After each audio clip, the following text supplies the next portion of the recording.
ಆಸ್ಟ್ರೇಲಿಯಾದ new south ವೇಲ್ಸ್ನಲ್ಲಿ ಉದ್ದನೆಯ ಕೋವಿ ಹಿಡಿದ ವ್ಯಕ್ತಿಯೊಬ್ಬನು ಉದ್ದನೆಯ ಕೋವಿಯಿಂದ ಡಿಶುಂ ಗುಂಡು ಹಾರಿಸಿ ಮೂವರನ್ನು ಕೊಂದು ಕೆಲವರನ್ನು ಗಾಯಗೊಳಿಸಿದ್ದಾನೆ. ಅಮೆರಿಕ ಸಂಯುಕ್ತ ಸಂಸ್ಥಾನದ ಕಂಡಂತೆ ಗುಂಡಿಕ್ಕು ದಾಳಿಯ ಬಳಿಕ ಇತ್ತೀಚೆಗೆ ಆಸ್ಟ್ರೇಲಿಯಾದಲ್ಲಿ ಕೂಡ ಅದೇ ಮಾದರಿಯ ಅಪರಿಚಿತ ಗುಂಡಿಕ್ಕುಗಳು ನಡೆಯುತ್ತಿವೆ.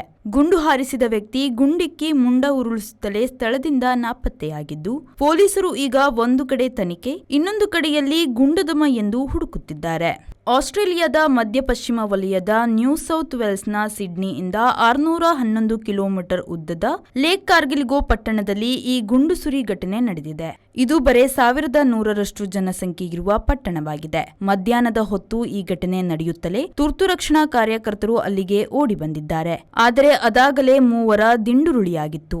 ಸ್ಥಳೀಯ ನಿವಾಸಿಗಳಿಗೆ ಮನೆಯೊಳಗೆ ಇರುವಂತೆ ಹೇಳಿ ಬೇರೆ ಕಡೆಯವರು ಸ್ಥಳಕ್ಕೆ ಬಾರದಂತೆ ಪೊಲೀಸರು ತಡೆದು ತನಿಖೆ ಕೈಗೊಂಡಿದ್ದಾರೆ.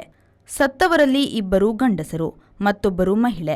ಡಿಸೆಂಬರ್ನಲ್ಲಿ ಬೋಂಡಿ ಬೀಚ್ನಲ್ಲಿ 2 ಗನ್ ದಾಳಿಯಿಂದ 15 ಮಂದಿ ಸತ್ತ ಬಗೆಗೆ ದೇಶೀಯ ಸಂತಾಪ ದಿನ ಆಚರಣೆ ವೇಳೆಯೇ ಈ ಗುಂಡು ಬೀಸು ನಡೆದಿದೆ. ಈ ಘಟನೆಯ ಬಳಿಕ ಸರ್ಕಾರವು ಗನ್ ಬೈ ಬ್ಯಾಕ್ ನಿಯಮವನ್ನು ಜಾರಿಗೆ ತಂದಿದ್ದು, ಅನಗತ್ಯದ ಗನ್ ಬರವಾನಿಗೆ ರದ್ದುಪಡಿಸಲು ಕಾನೂನು ಪಾಲಿಕೆಗಳಿಗೆ ತಿಳಿಸಿದೆ.